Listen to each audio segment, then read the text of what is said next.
Oi gente, bem-vindo a mais um vídeo no canal e hoje eu vou mostrar alguns títulos que foram censurados na história da literatura e que se você não leu, deveria conhecer. Eu tive a ideia deste vídeo a partir deste livro, que eu fiz uma leitura já faz um tempo, mas é um livro muito importante que eu gosto de indicar, que é o Lendo Lolita em Tirã, da autora Azar Nafisi, que é ali dentre as décadas de 70 até nos 90. Ela foi uma professora de universidade, uma professora de literatura, que vai falar todo o processo de censura no Irã.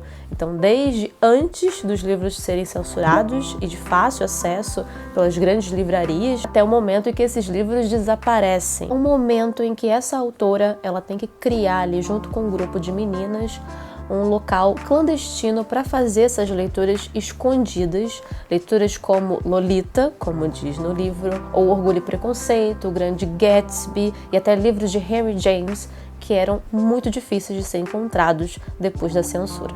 E desde que o mundo é mundo e desde que o livro é livro, a censura ou a vontade de censurar sempre existiu, não só em países de regimes autoritários, mas também em países democráticos pode também haver a censura de livros. E a autora desse livro traz uma reflexão interessante, que ela começa uma aula em que ela pergunta para os alunos o porquê uma ficção literária ela pode proporcionar algo que faça alguém censurar certos livros, porque ela pode impactar e ferir bastante se ela é uma ficção. E ela ainda cita que muitos livros de ficção podem proporcionar para o leitor um leitor estrangeiro em sua própria casa.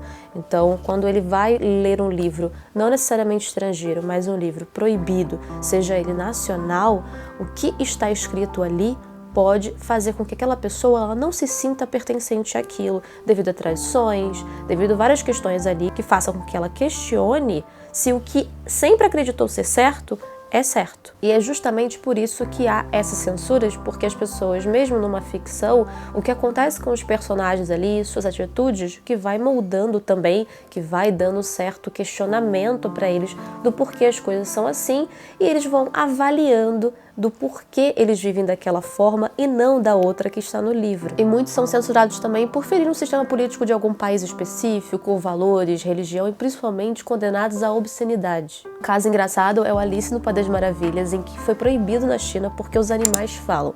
Em questão de hierarquia, os animais estão abaixo de nós, então isso não poderia acontecer. Então agora eu vou mostrar uns que eu separei aqui, que são mais óbvios até, e outros que têm uma história e do motivo por que eles foram censurados.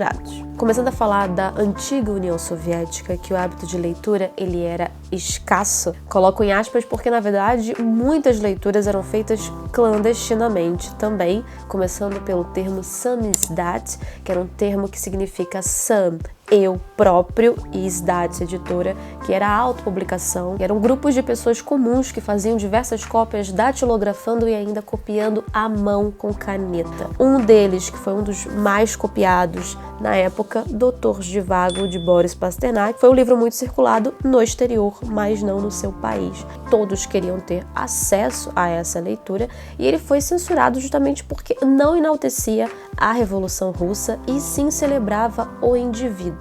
E é óbvio que eu não podia tirar desta lista, que é Ulisses, do James Joyce, que foi um livro que eu já comentei aqui no vídeo que eu falei sobre Ulisses, uma introdução à leitura, que estamos fazendo uma leitura conjunta de 6 meses dessa obra. Vou deixar na descrição também o grupo, caso você queira ler com a gente, que é o grupo Lendo Ulisses do Telegram. Mas foi uma obra, sim, muito censurada, principalmente na Inglaterra, por obscenidades, um livro que enfrentou muitas barreiras para publicação. Até antes da publicação no jornal, ele enfrentou muito isso, muito da censura, e muitos críticos até hoje não conseguem compreender essa obra e todos os dias atualizando, depois de 100 anos, atualizando as ideias, a construção de ideias do que realmente poderia ser essa obra. E foi um livro publicado na década de 20, 1922, iniciou aí o movimento modernista, depois ficou para o pós-modernismo, então ele é um livro sim que enfrentou barreiras de censura, mas um livro muito atual, um livro que, se você não soubesse de sua origem, acharia que foi escrito na nossa época. Acho que não, porque talvez hoje, na nossa época, não teria alguém que conseguiria escrever esse livro. Um outro censuradaço é O Amante de Lady Chatterley, de D.H. Lawrence, que foi um livro, sim, que foi muito obsceno para a época, muito escandaloso, porque tem descrição de ato sexual, muita sensualidade e até uma forma cômica pra gente, da forma como ele descrevia na época. Foi publicado em 1928, também na época do modernismo. Mesmo depois da morte do autor, essa obra ainda causou escândalo. Em 1960, a Penguin Books editou esse livro e foi processada, tendo que convocar vários escritores literários para eles provarem a qualidade dessa obra. Enfim, foi absolvido. E um outro também que foi censurado foi O Apanhador no Campo de Centeio, de Salinger. Essa é a minha versão que eu tenho em inglês, The Catcher in the Rye, mas você encontra a versão brasileira pela Todavia, com a capa original. E na época, um professor de escola, na década de 60, porque esse livro foi escrito em 1950, ele chegou a ser demitido porque ele usou esse livro em sala de aula. E mais um livro condenado por cenas obscenas, mesmo que a gente tenha o personagem de 16 anos, que comenta sobre essas questões muito antigas e que os livros deveriam parar de trazer isso e focar mais na modernidade. A gente está falando de um jovem de 16 anos, sim, num pós-guerra, e ele foi condenado por questões arcaicas. Esse é um livro que fez muita diferença na época, é um livro que trouxe ainda gírias que são usadas até hoje na língua inglesa, vieram também desse livro. Então ele tem ali um personagem muito, muito jovem que vai trazer questões e consequências de suas escolhas, talvez o medo dos docentes acharem que esse personagem pode ser uma má influência. E chegando em território brasileiro, eu vou usar o exemplo de Jorge Amado, com Capitães da Areia, que foi um dos livros, e na verdade 90% dos livros desse autor baiano, que foi queimado em 1937 em Salvador. E é um livro que condena uma situação social, a situação desses meninos que, muito provavelmente, queriam esconder essa realidade no Brasil. Na época, tiveram outros livros que também entraram nessa grande queima, mas, como eu disse, 90% desses livros pertencia aos escritos do Jorge Amado. O próximo livro muito antigo que recebeu censura não foi surpresa para mim, que foi Frankenstein, da Mary Shelley. Estou usando a versão mais recente, agora de julho, lançada pela Antofágica, essa versão em capa dura. Mas sim, é um livro que, pela descrição da criatura e do processo de criação do Dr. Frankenstein, foi algo que escandalizou muitos valores religiosos e também sobre a questão da ideia do Deus, de se esse Deus é bom ou não. Então isso feriu muito as questões religiosas da época. Uma boa e velha história de adultério sempre é censurada. E não sai dessa lista Madame Bovary, de Gustave Flaubert, que foi processado. Justamente pela questão do adultério, houve esse ataque a valores religiosos, o que levou Gustave Flaubert, o autor do livro, a julgamento por ofender a moral e a religião. E tem uma frase muito famosa que ele fala no dia, que é Madame Bovary ou Emma Bovary sou eu. Os próximos são os dois mais óbvios para mim, que é Admirável Mundo Novo, do Aldous Huxley, e 1984, de George Orwell, sim, que ainda é um dos censurados, não só desde aquela época. Tem também Fahrenheit 451, não coloquei nessa lista porque também é outro óbvio e é um outro livro que traz sobre censura de livros, sobre queimas de livros. Acabei de falar de Jorge Amado, então Fahrenheit 451 é um exemplo disso, mas é um dos livros mais censurados porque a gente tem o personagem principal Winston, que vive em Oceania, que é um local fictício onde existe o Big Brother, que é o grande irmão, que fica ciente de tudo, e o Winston é o que vai tentar se rebelar contra esse sistema sem liberdade. Isso aqui é o retrato de todos os regimes autoritários da época. Também a Revolução dos Bichos, que não sai dessa lista, também foi um dos censurados. Mas esse livro, na verdade, ele não ia se chamar 1974 até então. Ele ia se chamar O Último Homem da Europa, mas o seu editor falou para trazer um nome mais popular. Como ele concluiu esse livro em 1948, ele inverte os dois últimos números e vira 1984. E já o Admirável Mundo Novo, publicado em 1932, o autor também traz uma sociedade com um regime autoritário, uma sociedade muito esquematizada, que as pessoas, desde o momento que elas nascem, são controladas a acreditar naquela verdade. Mas esses dois livros, na verdade, nasceram de um outro, publicado em 1924 por um autor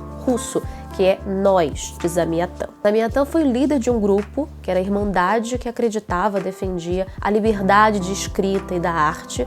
Ele acreditava muito na escrita pelos sonhadores, os céticos, pessoas que não estavam presas a nenhuma questão política e nenhuma questão religiosa que os impedissem de criar alguma coisa. O pós-revolução russa, durante a União Soviética, o Zamiatã teve seu livro só publicado no exterior. E é um livro que vai trazer um personagem muito questionador. Ele vai ter acesso a como era a vida antes, questionar o seu próprio líder, que era chamado de benfeitor, e os personagens dessa história não tinham nomes, eram considerados apenas como números. Eu li pela editora Aleph, eu vou deixar aqui do lado, porque eu não tenho a versão física aqui, eu li quando estava no Kindle Unlimited, então vale muito a pena você conferir. É uma obra muito interessante, tem adaptação, e como não conhecer a origem que deu de fato essa ideia para esses outros dois autores, não só essa história, obviamente, mas todo o contexto em que eles se encontravam, mas são livros realmente óbvios pelo seu conteúdo, que não tinham como não ser censurados. E é como fala até a autora de Lendo Lolita em Tirã,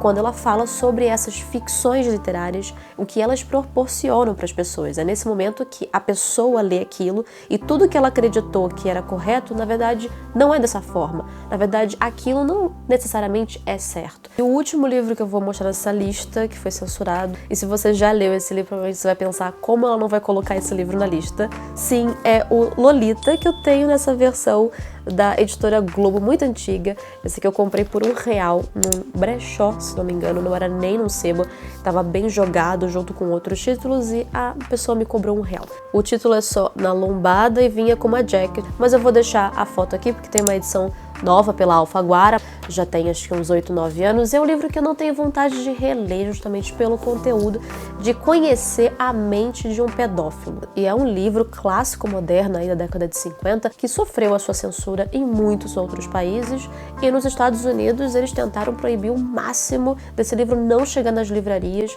não ter acesso às pessoas, mas não é só uma história que ele tirou da cabeça, mas uma história real, histórias que ele lia de jornais, e isso aqui é real, mas é muito impactante você ler a narrativa do cara, da pessoa que é pedófila. É sim um dos livros mais angustiantes de ler quando você chega até o final, então não é um livro que eu quero reler algum dia, não sei, pode ser que eu mude de ideia, mas eu acho que uma única leitura já basta para conhecer. E eu sei que é um livro muito evitado, as pessoas não gostam muito de ler, não gostam de ter acesso a essa história, principalmente quando você sabe que é pelo olhar do pedófilo. Mas, mesmo que seja difícil a leitura de certos livros, eu não acredito que eles devam ser censurados. Eu acho que a gente tem que ter a liberdade de ler ou não um livro, quando ler, ou se vai reler, etc. A gente não pode ser privado de um conhecimento, de uma história, de ser questionado, de refletir. A gente tem que ter essa liberdade. E é um ponto ainda muito polêmico, é um ponto ainda muito delicado, porque existem diversas outras conversas, principalmente na internet. Eu acho que a literatura em si, ela não deve ser mudada, porque não importa se você quiser mudar uma coisa ou outra, censurar ou não, aquele livro vai impactar, vai mexer com a pessoa de alguma forma. Basta você ter essa liberdade de escolher ler ou não. E falando em censura, existe uma biblioteca na Suécia que foi inaugurada em 2020 e especializada em livros censurados pelo mundo. Essa biblioteca recebeu o nome de um jornalista chamado David Isaac, que nasceu na Eritreia e tem cidadania sueca. Mas hoje ele se encontra preso desde 2001 pelo país africano porque foi censurado por seus escritos em jornal.